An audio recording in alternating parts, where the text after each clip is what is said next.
ഷിരൂരിൽ മണ്ണിടിച്ചിലിൽ കാണാതായ അർജുനു വേണ്ടിയുള്ള തിരച്ചിൽ ഇന്ന് 11ാം ദിവസത്തിലേക്ക് കടക്കുകയാണ്. രാവിലെ തന്നെ ഇന്ന് തിരച്ചിൽ തുടങ്ങും. ഒഴുക്ക് അനുകൂലമാണെങ്കിൽ മാത്രം മുങ്ങൽ വിദഗ്ധർ പുഴയിൽ ഇറങ്ങും. ഇന്നലെ 6 നോട്ട് വരെയായിരുന്നു പുഴയിലെ ഒഴുക്കിന്റെ ശക്തി. ഇത് 2 നോട്ടിലേക്ക് കുറഞ്ഞാൽ മാത്രമേ ഇവർക്ക് പുഴയുടെ അടിത്തട്ടിലേക്ക് എത്താനാകൂ. ഉത്തര കന്നഡ ജില്ലയിൽ ഇന്ന് ഓറഞ്ച് അലേർട്ടാണ്.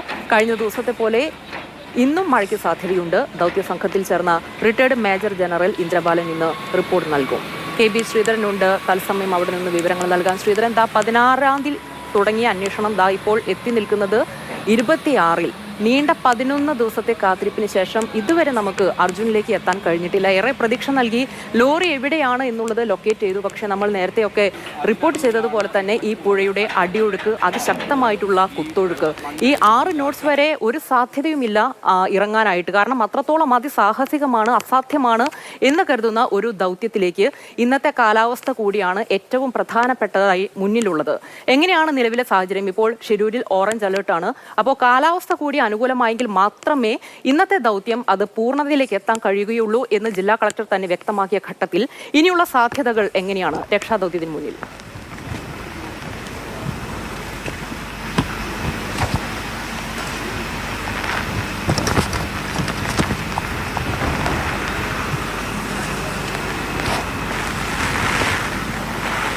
ഉമൈബാൻ, നമുക്ക് ഈ ദൃശ്യങ്ങൾ തന്നെ കാണാം. നമ്മളിപ്പോൾ ആ കാലാവസ്ഥയെക്കുറിച്ച് പറഞ്ഞപ്പോഴേക്കും ശക്തമായിട്ടുള്ള മഴ പെയ്ത് തുടങ്ങുകയാണ്. അതുപോലെ കാറ്റും അതിശക്തമാണ്. ഇന്ന് ഓറഞ്ച് അലർട്ടാണ്. പക്ഷേ രാവിലെ മുതൽ തന്നെ നോക്കൂ, കഴിഞ്ഞ ദിവസങ്ങൾ റെഡ് അലർട്ട് ഉണ്ടായിരുന്ന ഒരവസ്ഥയേക്കാൾ അതിഭീകരമായിട്ടുള്ള മഴയ്ക്ക് തുടക്കമായിരിക്കുന്നു. ആഞ്ഞു വീശുകയാണ് ഇവിടെ കാറ്റ്. ആദ്യ ദിവസം മുതൽ തന്നെ നമ്മൾ പറയുന്ന ഒരു കാര്യമാണ്, രക്ഷാപ്രവർത്തനത്തിന് ഏറ്റവും പ്രതിസന്ധി സൃഷ്ടിക്കുന്നത് ഇത് തന്നെയാണ്. ഈ കാലാവസ്ഥയെ പ്രവചിക്കാനാവാത്ത, അല്ലെങ്കിൽ അത് അപ്രവചനീയമായി തുടരുന്നതാണ് ഏറ്റവും വലിയ പ്രതിസന്ധി. കഴിഞ്ഞ ദിവസങ്ങളിൽ തന്നെ നമുക്ക് ഈ ട്രക്ക് എവിടെയുണ്ട് എന്ന് ലൊക്കേറ്റ് ചെയ്യാൻ സാധിച്ചിരുന്നു. പക്ഷേ അതുകൊണ്ട് ആ പ്രദേശത്തേക്ക് എത്തിച്ചേരാൻ ഇതുവരെ കഴിയാത്ത ഒരു സ്ഥിതി കൂടിയുണ്ട്. പുഴയിലെ ഒഴുക്കാണ് ഏറ്റവും വലിയ പ്രതിസന്ധി സൃഷ്ടിക്കുന്നത്. അതായത് 8 നോട്ട് ശക്തിയിൽ അല്ലെങ്കിൽ വേഗതയിലാണ് ഗംഗാവലി ഇപ്പോൾ ഒഴുകിക്കൊണ്ടിരിക്കുന്നത്. അതിൽ 2 നോട്ടിലേക്കെങ്കിലും കുറഞ്ഞാൽ മാത്രമേ ഏതെങ്കിലും തരത്തിൽ ഈ നാവികർക്ക് അല്ലെങ്കിൽ മുങ്ങൽ വിദഗ്ധർക്ക് പുഴയിൽ ഇറങ്ങാനുള്ള ഒരു സാഹചര്യം ഉണ്ടാവുകയുള്ളൂ. ഏതായാലും ഇപ്പോഴും ഈ കാറ്റ് ശക്തമായി തന്നെ ഇവിടെ തുടരുന്നുണ്ട് എന്നുള്ളതാണ് ഇപ്പോഴത്തെ ഏറ്റവും വലിയ ഭീഷണിയായി നമുക്ക് പറയാൻ ഉള്ള ഒരു വിവരം. ഏതായാലും ഈ പുഴയിലെ അടിയൊഴുക്ക് വല്ലാത്ത പ്രതിസന്ധി തിരച്ചിലിനൊക്കെ സൃഷ്ടിക്കുന്നു. അതോടൊപ്പം തന്നെയാണ് ഇന്നലെ ഈ ഡ്രോൺ ഉപയോഗിച്ചുള്ള പരിശോധനകളൊക്കെ നടന്നിരുന്നു. അതിൽ നിന്ന് കൃത്യമായിട്ടുള്ള വിവരങ്ങൾ ഈ രക്ഷാ ദൗത്യ സംഘത്തിന് ലഭിച്ചിട്ടുണ്ടെന്നാണ് മനസ്സിലാക്കേണ്ടത്. മേജർ ജനറൽ ഇന്ദ്രബാലൻ ഈ വിവരങ്ങളുടെയൊക്കെ അടിസ്ഥാനത്തിൽ ഇന്ന് ഒരു അന്തിമ റിപ്പോർട്ട് കൈമാറും എന്ന് അറിയിച്ചിട്ടുണ്ട്.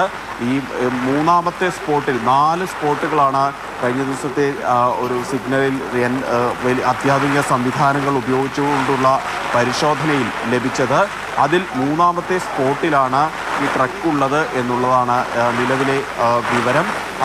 പക്ഷേ ആ ട്രക്കിനരികിലേക്ക് എത്താൻ ഈ ഗംഗാവലിയുടെ വലിയ ഒഴുക്ക് പ്രതിസന്ധി സൃഷ്ടിക്കുന്ന ഒരു അവസ്ഥ കൂടി ഇവിടെ ഉണ്ട്. ഏതായാലും മഴ അത് അതിശക്തമായിട്ട് ഇവിടെ തുടരുന്ന ഒരു സ്ഥിതി തന്നെയാണ് ഇപ്പോൾ ഷിരൂരിൽ ഉള്ളത്.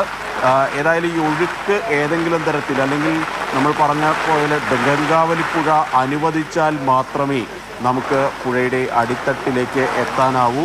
ഈ യന്ത്രസഹായം കൊണ്ട് പരമാവധി നമ്മൾ കാര്യങ്ങൾ, വിവരങ്ങൾ അതൊക്കെ നമുക്ക് കണ്ടെത്താനായി. പക്ഷേ അതിനൊക്കെ അപ്പുറത്തുള്ള മനുഷ്യൻ നിസ്സഹായനായി പോകുന്ന ഒരവസ്ഥ ഇങ്ങനെയുള്ള പ്രകൃതിയുടെ ഈ ഒരു അല്ലെങ്കിൽ പ്രകൃതിയുടെ അപ്രവചനീയത തന്നെയാണ്.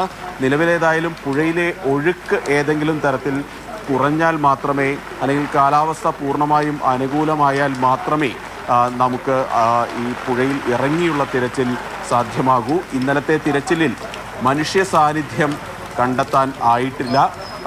ഈ മനുഷ്യ സാന്നിധ്യം കണ്ടെത്തണമെങ്കിൽ ഈ ട്രക്കിൻ്റെ ക്യാബിനിലേക്ക് ആദ്യം എത്തണം.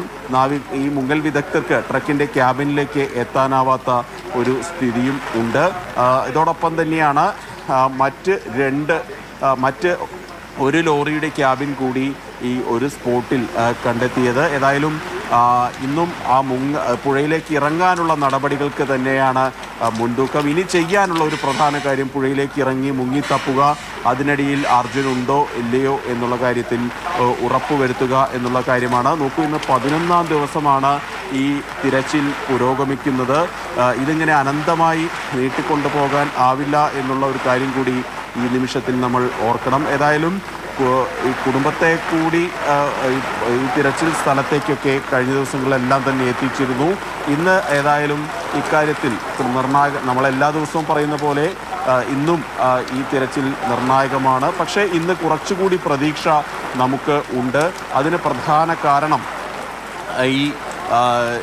നമുക്ക് ആധുനിക സംവിധാനങ്ങൾ ഉപയോഗിച്ചുകൊണ്ടുള്ള ഈ തിരച്ചിൽ വലിയ പ്രതീക്ഷയുണ്ട്. പ്രത്യേകിച്ച് ഡ്രോൺ ബേസ്ഡ് സിസ്റ്റമൊക്കെ ഉപയോഗിച്ചുകൊണ്ട് കൃത്യമായിട്ടുള്ള ഡാറ്റ നമുക്ക് ലഭിച്ചിട്ടുണ്ട്. എന്തിനും തയ്യാറായി നമ്മുടെ സേനകളുടെ മുങ്ങൽ വിദഗ്ധരൊക്കെ തയ്യാറാണ്. പക്ഷേ അപ്പോഴും പ്രതിസന്ധി സൃഷ്ടിക്കുന്നത് പുഴയിലെ ഒഴുക്ക് തന്നെയാണ്. ശരിയാണ്, ശ്രീധരൻ പറഞ്ഞത് വളരെ കറക്റ്റാണ്. ഇപ്പോൾ നമുക്ക് ദൃശ്യങ്ങളിൽ തന്നെ കാണാം, മഴ കോരിച്ചൊരുകയാണ്. ഒരുപക്ഷെ പ്രകൃതി കനിഞ്ഞാൽ മാത്രമേ ഇനി അർജുനിലേക്ക് എത്താൻ കഴിയൂ എന്നുള്ള ഒരു സാഹചര്യം കൂടിയാണ് നിലനിൽക്കുന്നത് എന്ന് തോന്നുന്നു. ഇന്നലെ നമുക്ക് ഏറ്റവും നിരാശപ്പെടുത്തുന്ന ഒരു സംഭവം എന്ന് പറയുന്നത് ഈ ഡ്രോൺ പരിശോധനയിൽ ഈ ലോറിക്കുള്ളിൽ മനുഷ്യ ശരീരത്തിന്റെ സാന്നിധ്യം കണ്ടെത്തിയില്ല എന്നുള്ളതാണ്. ഒരുപക്ഷെ ഇന്ന് വിദഗ്ധമായിട്ടുള്ള കൂടുതൽ ഒരു പരിശോധനയിലേക്ക് കടക്കുകയാണെങ്കിൽ അർജുൻ ആ ലോറിയിലുണ്ടോ, അങ്ങനെയാണ് എങ്ങനെയാണ് രക്ഷപ്പെടുത്തുക എന്നുള്ള ദൗത്യത്തിലേക്കൊക്കെ നീങ്ങാൻ കഴിയും. പക്ഷേ നേരത്തെ ശ്രീധരൻ സൂചിപ്പിച്ച പോലെ തന്നെ കാലാവസ്ഥ അത് വലിയ തോതിലുള്ള ഒരു വെല്ലുവിളിയാണ്. ഈ പുഴയുടെ ഒഴുക്ക് അത് ഇങ്ങനെ കൂടിക്കൂടി വരികയാണ്. കാരണം മഴ കോരിച്ചൊരിയുന്ന പശ്ചാത്തലത്തിൽ ഈ 6 നോട്ട്സിൽ നിന്ന് 2 നോട്ട്സായിട്ട് കുറയുക എന്നുള്ളത് പോലും നമുക്ക് ചിന്തിക്കാൻ കഴിയുകയില്ല. നമുക്ക് ഒരു ആശ്വാസത്തിന് ഒരുപക്ഷെ അങ്ങനെ വഴിമാറി പോയേക്കാം എന്നുള്ള ഒരു രീതിയിലേക്ക്, ഒരു കണക്കുകൂട്ടലിലേക്കുള്ള ഒരു പ്രതീക്ഷ മാത്രമല്ലേ നിലനിൽക്കുന്നത്. അപ്പോൾ നിലവിലെ അന്വേഷണത്തിൽ ഇനിയിപ്പോൾ കൂടുതൽ ഏതെങ്കിലും യന്ത്ര സാമഗ്രികൾ മിഷനറീസ് എത്തിക്കുക എന്നുള്ള ഒരു രീതിയിലേക്ക് പോകുന്നുണ്ടോ? അങ്ങനെ ഇനിയിപ്പോൾ പുതിയ ഏതെങ്കിലും അത്യാധുനിക സംവിധാനങ്ങൾ എത്തിച്ചാൽ പോലും ഈ കാലാവസ്ഥ ഇങ്ങനെ വെല്ലുവിളിയായി തുടരുന്നത് ഏതെങ്കിലും രീതിയിൽ അർജുനെ കണ്ടെത്താനുള്ള തിരച്ചിലിലേക്ക് ഒരു വഴിതടസ്സമായിട്ട് നിൽക്കുന്നുണ്ടോ?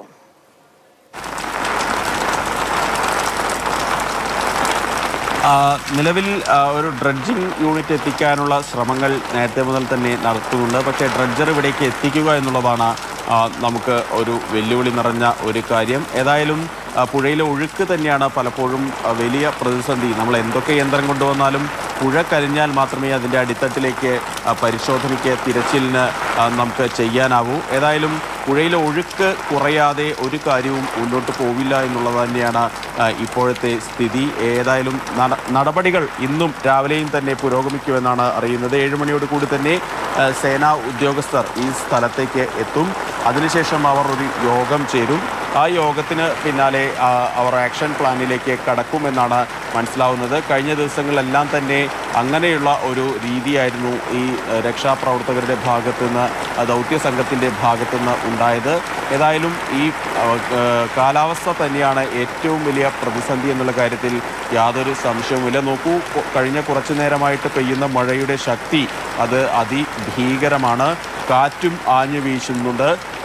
എനിക്ക് തോന്നുന്നു ഇവിടെ നിൽക്കുന്നവർക്കിൽ പലർക്കും ഏറ്റവും വലിയ ആശങ്കയും ഇത് തന്നെയാണ്. കഴിഞ്ഞ ദിവസം നമ്മൾ പുഴയിലെ മറുകരയിലൊക്കെ നിന്നിരുന്നു. അവിടെയൊക്കെ ഈ കാറ്റ് വീശുമ്പോൾ ആളെ മുന്നോട്ട് കൊണ്ടുപോകുന്ന തരത്തിലാണ് കാറ്റ് വീശിക്കൊണ്ടിരിക്കുന്നത്. ഈ പുഴയിൽ ഈ ഡിങ്കി ബോട്ടുകൾ ഇറക്കി പരിശോധന നടത്തുമ്പോൾ പോലും ബോട്ട് ഈ ലോറി കണ്ട ആ സ്പോട്ടിന് മുകളിൽ ഉറപ്പിച്ച് നിർത്താനാവാത്ത തരത്തിൽ, അതായത് പരിശോധിക്കുമ്പോൾ ആ ബോട്ട് ആ വെള്ളത്തിന് മുകളിൽ ഉറപ്പിച്ച് നിർത്താനാവാത്ത തരത്തിൽ ഉള്ള ഒഴുക്കാണ് പുഴയിൽ അനുഭവപ്പെടുന്നത്. പലപ്പോഴും ബോട്ട് മീറ്ററുകൾ മുന്നോട്ട് നീങ്ങിപ്പോകുന്ന ദൃശ്യങ്ങൾ ഉൾപ്പെടെ ഇന്നലെ പുറത്തു വന്നിരുന്നു. ഏതായാലും ഇനി എന്തെങ്കിലും ചെയ്യാനുള്ളത് മുങ്ങൽ വിദഗ്ധർക്കാണ്. മുങ്ങൽ വിദഗ്ധരുടെ ഏറ്റവും ഇപ്പോഴത്തെ പ്രധാന ഒരു ലക്ഷ്യം എന്നുള്ളത് എങ്ങനെയും പുഴയുടെ അടിത്തട്ടിലേക്ക് എത്തുക, അവിടെ അർജുൻ ഉണ്ടോ എന്നുള്ള കാര്യത്തിൽ ഒരു സ്ഥിരീകരണം നടത്തുക. ഇന്നലെ മേജർ ജനറൽ ഇന്ദ്രപാലൻ പറഞ്ഞ ഒരു പ്രധാന പോയിന്റുണ്ട്. അദ്ദേഹം ക്യാബിനുള്ളിൽ ആണ് എന്നതിന് ഒരു കൃത്യമായിട്ടുള്ളൊരു വിവരം നമ്മുടെ പക്കൽ ഇല്ല എന്നുള്ളത്. അതുകൊണ്ട് തന്നെ ഒരുപക്ഷെ ഏതെങ്കിലും ആവശ്യത്തിന്, ഒരുപക്ഷെ രാവിലെയാണ് ഈ ഉരുൾപൊട്ടിയത്, ഒരു ചായ കുടിക്കാനോ മറ്റോ അദ്ദേഹം പുറത്തിറങ്ങിയിരുന്നെങ്കിൽ അദ്ദേഹം ക്യാബിനുള്ളിൽ ഉണ്ടാവാനുള്ള സാധ്യത വളരെ കുറവാണ്. അക്കാര്യത്തിലൊരു സ്ഥിരീകരണം ഇതുവരെ വന്നിട്ടില്ല. അതുകൊണ്ട് ഇന്ന് ഒരു ഫോക്കസ് എന്നുള്ളത് എങ്ങനെയെങ്കിലും പുഴയിൽ ഇറങ്ങി പരിശോധന നടത്തുക എന്നുള്ള കാര്യത്തിൽ തന്നെയാണ്. അതിനുള്ള നടപടികൾ അതിന് കഴിയണമെങ്കിൽ ഏറ്റവും ആദ്യം വേണ്ടത് പുഴയിലെ നീരൊഴുക്ക് നമുക്ക് കുറയണം. ആ ഒഴുക്ക് കുറയ്ക്കാനുള്ള ശ്രമങ്ങൾ, മനുഷ്യസാധ്യമായിട്ടുള്ള ശ്രമങ്ങൾ ഒരു വശത്ത് നടക്കുന്നുണ്ട്. അതായത് 2 യന്ത്രങ്ങൾ ഉപയോഗിച്ചുകൊണ്ട്, മണ്ണുമാന്തി യന്ത്രങ്ങൾ ഉപയോഗിച്ചുകൊണ്ട് ആ ഭാഗത്തെ ഒഴുക്കിനെ ഗതി തിരിച്ചു വിടാനുള്ള ഒരു ശ്രമമാണ് അവിടെ നടത്തിക്കൊണ്ടിരിക്കുന്നത്. ഇന്നലെ രാത്രിയും ഞാൻ ഈ മണ്ണിടിഞ്ഞ സ്ഥലത്ത് പോയിരുന്നു.